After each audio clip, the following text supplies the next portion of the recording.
B.W.P and Associates, the search firm contracted by the Harrisonburg City School Board to assist in the board's quest for a new superintendent of city schools, hosted 3 community forums over the past 24 hours. Last night, the forums were held simultaneously at the city's 2 middle schools, and the third forum was held earlier this afternoon in City Council chambers in downtown Harrisonburg. 2 consultants for B.W.P and Associates, Dr. Kevin Kastner and Dr. E. Wayne Harris, moderated today's forum. Here's Dr. Kastner explaining to those in attendance how the forum would function. What we're going to do after this introduction is first see if you have any questions about the process.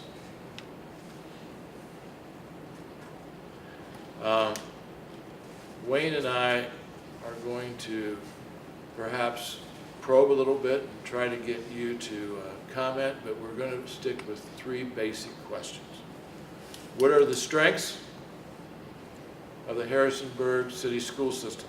Second, what are the challenges that the superintendent and the board is going to be facing in, let's say, the next several years? And probably the most important, what are the qualities and characteristics you'd like to see in the leader of the school system?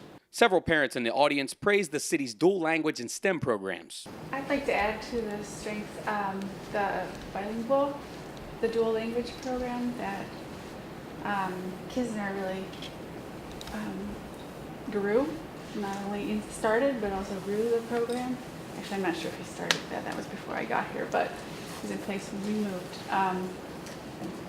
We're really pleased with that and really happy that there's so many. I think 4 of the 5 elementary schools have that, and they're growing it into the middle school. However, parents admitted several flaws to the programs. It was very frustrating to, because she was in the STEM program, she suddenly was eliminated from all these other things she wanted to be involved in. She thought it would be fun to take a dance class, and so there's kind of, and I think I don't know if it's the way they schedule or if it's a staffing issue particularly, but there's a lot of options, but once you choose one, then you're kind of eliminated, to the point that when she got her schedule, she didn't have any electives.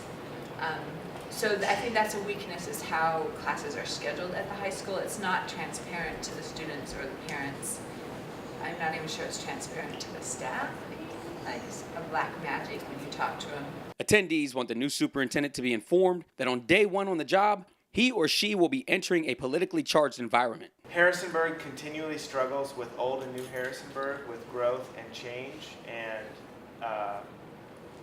whatever native-born Harrisonburg is the idea of, as well as the new influx of folks. We've only been here for 15 years, so we will never be Harrisonburgers. Our kids will be, but we had somebody, I'm not sure who it was, but at the teacher's orientation, somebody from the stage said, it'll be nice to have a local in charge instead of a New Yorker at the all-school staff pre-orientation from the stage. And so there's just a continual mindset and battle in Harrisonburg where it's old and new. Do we want refugees? Do we want, that is a huge Harrisonburg issue. So whoever comes in needs to understand the climate of Harrisonburg, that there are people who wish it was still 30,000 people and not the reality that in 10 years it'll be 60,000 people.